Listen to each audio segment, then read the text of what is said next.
Parfois, il suffit d'un instant, d'un regard ou d'une rencontre pour changer une existence. Au bout d'un sentier chargé d'histoire, c'est celle de Valmire que je viens découvrir. Tout le bonheur du monde est dans l'inattendu, disait Jean d'Ormesson. Cette phrase, c'est aussi celle de Valmire. Allez, il va aller le chercher. Nadmoun! Il est pas là, ça se trouve? Eh, bonjour, ça va? Ah, bah quand même, t'es là? Oui. Comment tu vas? Alors, tu as voyagé? Bien voyagé. Ça remue un petit peu, mais pour arriver jusqu'à ton petit coin de paradis, ça vaut le coup. C'est ça. Alors, sinon, quelle nouvelle? Bah quelle nouvelle, je viens les chercher justement. Oui. Ah ouais, ça fait un petit moment que j'avais envie de monter pour te rencontrer.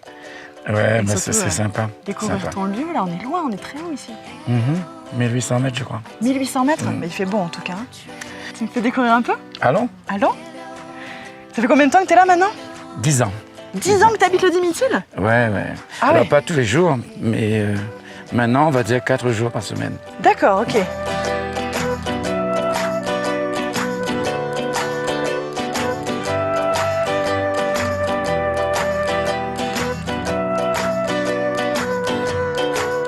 Pour arriver ici, c'est soit par la marche, soit par le 4x4. Ouais, c'est exact. S'il n'y avait pas de 4x4, peut-être que ça aurait été difficile. Ça aurait été plus difficile. Là, oui. Ouais. Alors qu'est-ce que tu trouves dans cet endroit du coup? C'est un endroit qui a beaucoup de sérénité. C'est un lieu rude malgré tout. Il y a les cyclones, il y a le froid, la rigueur du climat, il y a l'isolement aussi. Mais curieusement, les gens viennent du monde entier et veulent passer un petit moment ici. Et du coup, c'est vraiment agréable. Alors du coup, c'est vrai que c'est un petit peu atypique. On ne s'attend pas à ce que le bonheur puisse être trouvé dans un endroit où on se retrouve un petit peu isolé, où finalement, comme tu le disais, les conditions ne sont pas toujours hyper favorables pour être confortable. Et pourtant, toi, tu y trouves ton bonheur. Oui, l'isolement est un peu comme le silence dans la musique. S'il n'y a pas de silence, ce n'est pas de la musique. Et alors, quelles sont justement les mémoires que tu retrouves dans ce lieu-là qui est particulier? Parce que le Dimitile, c'est quand même un endroit où de nombreux esclaves sont passés aussi. Ça a un patrimoine assez lourd, assez chargé et en même temps très beau. On est en train de marcher sans aucun doute sur un des sentiers des esclaves marrons. Et on retrouve encore un peu plus loin un lieu qui est consacré à cette période où les marrons se sont reconstitués en petites tribus. Et au nom d'une valeur d'ailleurs extraordinaire qui est la liberté, c'est cette quête profonde de la liberté. Et je crois que ça, c'est un élément déterminant pour la plupart d'entre nous.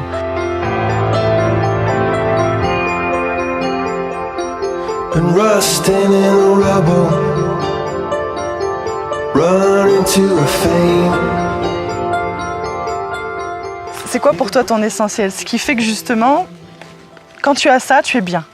Au départ, je croyais que pour être heureux, il fallait être modélisé et suivre comme avoir une maison, des enfants, une voiture, un travail. Un kit bonheur, quoi. Voilà, exactement, livré jusqu'à la retraite. Voilà. Et du coup, j'ai fait ça pendant une quarantaine d'années. J'ai vécu ce moule-là. Et je me suis rendu compte, par des rencontres justement, mais aussi par des expériences, que ce bonheur est éphémère, fragile et fugace. Alors, j'ai en tout cas une piste qui m'a nourri jusqu'à aujourd'hui. C'est, si tu veux être heureux, rends quelqu'un de proche heureux. J'aime ça. C'est comme si on s'offre nous-mêmes un cadeau. C'est ça. C'est nous qui nous donnons des limites, en fait. Et l'idée de trouver l'autre, c'est l'idée de nous tendre en dehors de nous, d'aller vers l'autre. Ça nous fait bouger, ça nous fait évoluer, comme je disais tout à l'heure. Et ça, c'est ta piste principale pour réussir à trouver ce que tu as aujourd'hui dans ton petit cocon, ton petit paradis, ton petit coin à toi, et en même temps, ce que tu as à l'intérieur comme dose de bonheur. Oui, c'est ça.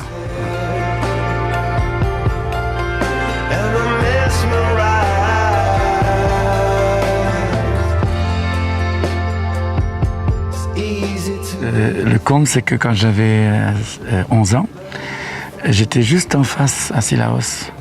Je me prédestinais à devenir curé. Voilà. Voilà, bon, c'est une révélation. Bah, t'es un médecin de l'âme presque. Ouais, sauf qu'après, je me suis rendu compte qu'il fallait que je m'éloigne pour mieux comprendre. C'est ça. Et du coup, finalement, je suis pas très loin. Ouais, pas très loin. Tu m'emmènes dans ton psycho à toi alors? Allons.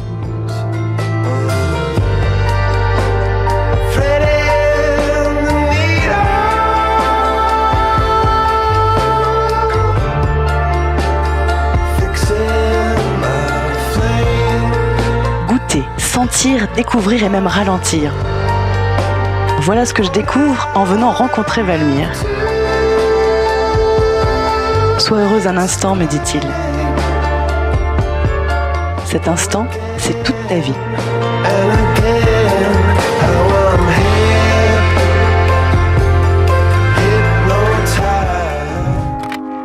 I found a love for me. On est bien dans cet endroit, Valmir. Il fait bon d'ailleurs.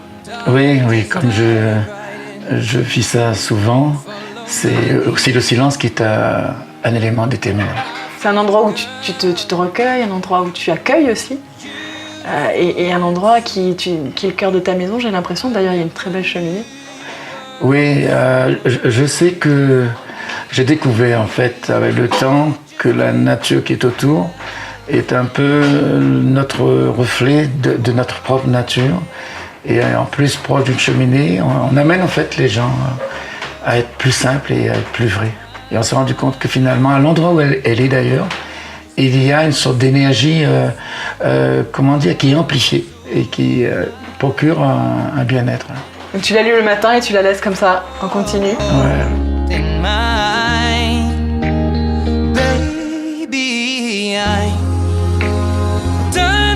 Dans ton parcours d'homme, je sais que tu as fait beaucoup de choses.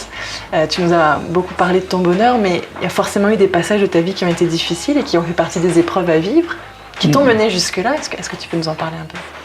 Oui, alors mon enfance a été marquée par le départ d'un de mes frères, Jackie, qui a été brûlé vif par un accident d'une lampe à pétrole. Et ça a été certainement un traumatisme majeur, au point qu'aujourd'hui, je me suis rendu compte dans toutes les maisons où j'ai fait des tranches de vie, je voulais construire une cheminée, je voulais la présence du feu. Et ça m'a suivi, je pensais que c'était une passion, mais en fait, c'était plus une réaction. Et jusqu'à ce que je me sois brûlé ici une autre fois en faisant des bouchons. Et du coup, pendant 2 ans, j'ai dû découvrir une patience, mais aussi surtout comprendre grâce à d'autres personnes pourquoi le feu était aussi important que ça. Et en fait, c'était le deuil que je n'avais pas fait. Donc ça t'a permis de devenir plus patient, tu disais, plus dans la compassion également, dans la compréhension. Donc c'est un événement majeur, tu disais, mais qui t'a conduit vers cette forme de bonheur? Oui, alors c'est ce lien un peu curieux entre le malheur et le bonheur. C'est une histoire d'heure en fait, si on regarde. Soit c'est une mauvaise heure, soit c'est une bonne heure. Et c'est dans l'instant présent qu'on peut faire le lien dans cette dualité.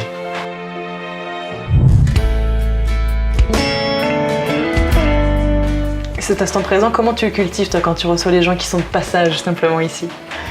Eh bien, comme justement on n'a aucune raison que ce soit quelque chose de bien, de chiadé, de confortable, très vite il y a une magie qui s'opère et les gens arrivant comme des individus finalement se cristallisent en une unité de personnes. Un groupe. Un groupe. Qui se sent bien, quelles que soient leurs différences, quelles que soient leurs origines, quelles que soient ce qu'ils sont venus chercher aussi. Bien sûr.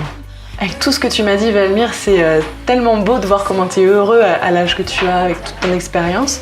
Comment tu arriveras à résumer, en fait, en quelques mots, très simplement, quelle est ta définition à toi du bonheur? Pour moi, le bonheur est d'avoir renoué un lien extrêmement puissant et indéfectible avec la nature. Après, il y a des petits bonheurs qui se greffent autour, un peu comme une songe, qui a des petites songes autour de la mer. Dans les petites songes, effectivement, faire un carré, tout simplement un boucané bringel, et que tu vois 30 personnes qui vident leurs assiettes et qui disent « ouais, ils ont bien mangé, c'était chouette ». Du coup, quelques petits conseils que tu pourrais donner à toutes ces personnes qui te regardent aujourd'hui et qui se disent « je suis bien en train d'essayer de chercher mon bonheur à moi, mais j'ai encore pas trouvé les bonnes pistes. Est-ce que tu aurais Ouais. quelques... Moi, je pense dans un quelques premier clés. temps, c'est parfois bon de ne pas être dans le bonheur. De la patience est certainement important. Ensuite, il faut chercher une manière de communiquer avec notre environnement, soit par l'aide de gens qui ont une savance, ça peut être aussi faire du yoga ou de la méditation, mais trouver on va dire des frères aînés, ceux qui ont eu des vies un peu tumultueuses, mais qui ont réussi à mettre un peu de lumière dans leur Trouver vie. des gens inspirants, tu veux dire? Oui, Tu fais partie de ces gens-là. je sais pas, mais apparemment des gens cherchent à venir ici et je suis très heureux aussi de vivre ces expériences partagées. Tu partages avec moi ta musique? C'est maintenant. C'est maintenant? Ouais. Le bonheur, c'est C'est maintenant. maintenant. Voilà, du coup, musique. Allez, musique, c'est parti. Comment ça s'appelle cette chanson? Parce que tu m'as dit que c'était des apports de plein de gens, mais il y a peut-être un nom. Alors ça s'appelle Adimitil. Adimitil. Voilà, comme ça au moins. Comme ça, on sait où on est au moins. On est.